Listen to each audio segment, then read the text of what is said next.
getting back, 4 building blocks: the treasurer, the board, reporting, and internet. Now, I specifically separated treasurer and board because the board is the group that is in general control, but again, you can't expect everyone to know what's going on. So let's deal right now with the treasurer. Again, there's not a linear relationship. Now, I never ever put stuff on slides that's this small. It's useless, you can't read it. However, for this particular purpose, it serves it very, very well. I want it to be overwhelming and I want it to seem ridiculous. The Nonprofit Assistance Fund, based in Minnesota, has a template of what a board treasurer is supposed to be. Just some of the highlights. Exciting as life is for a treasurer, you can deposit funds.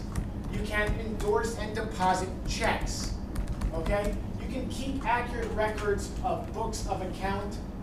And last but not least, achron achron chaviv, you can be subject at all times to inspection and control of the board members. This is extremely boring. And this is so not what a board treasurer is supposed to be. Yet so many people have this as part of their bylaws. This is like what Indiana Jones did when he was not in the movies. This is not what a board treasurer is supposed to be. And I say this very, very strongly because it all starts from him. Okay? A board treasurer is not just simply a bookkeeper who has legal responsibilities. A bookkeeper can get fired.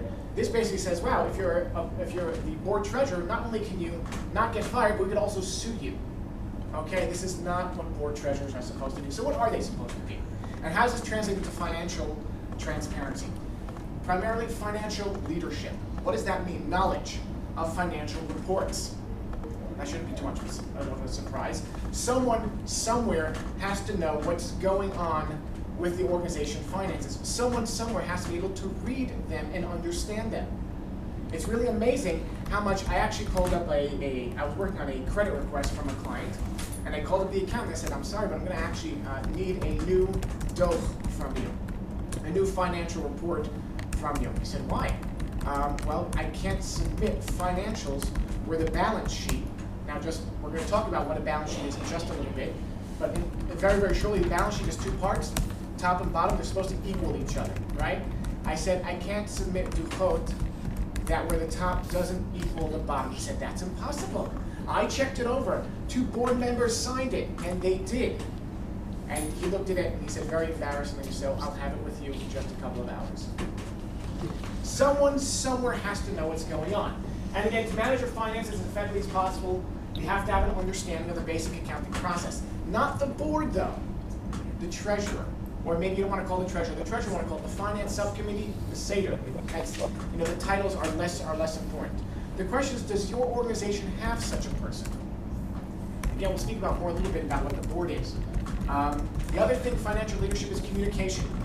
Okay, it's his job to turn everything into normal speak, to take all that jargon and to make sure that the board actually understands what's going on. So he's translating financial information and concepts to the board.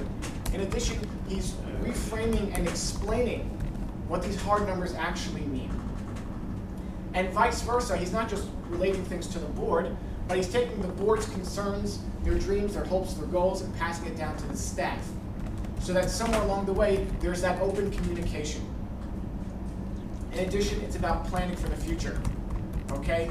Planning, again, without getting into specific definitions of what's actually planning versus strategy that we're going to talk about in a second, let's call it planning talks more about the budget. Okay, so therefore, again, he's working with the staff with the budget.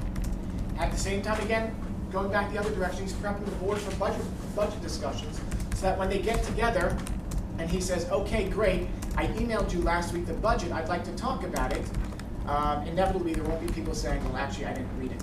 Okay, it's going to happen. It's his job to make sure how do you do that and move forward. And again, you ensure that the priorities reflect the intentions and objectives of the board. Everything is a ripple effect. It starts from the middle, it starts from the treasurer, and it's going to ripple outward. And the last but not least, strategy, again, long-term and short-term goals. And again, to initiate the conversations that will match the finances and the missions, we'll talk about a specific tool which I recommend to nonprofits, exactly how to connect the finance and missions.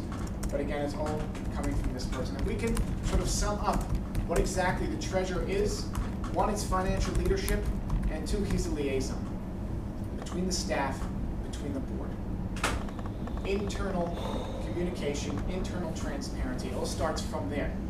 Okay, internal transparency, by the way, and we're going to talk about a little bit later, is, again, what's happening with your own board. Internal transparency could also be what's happening between the board in the States and the board in Israel.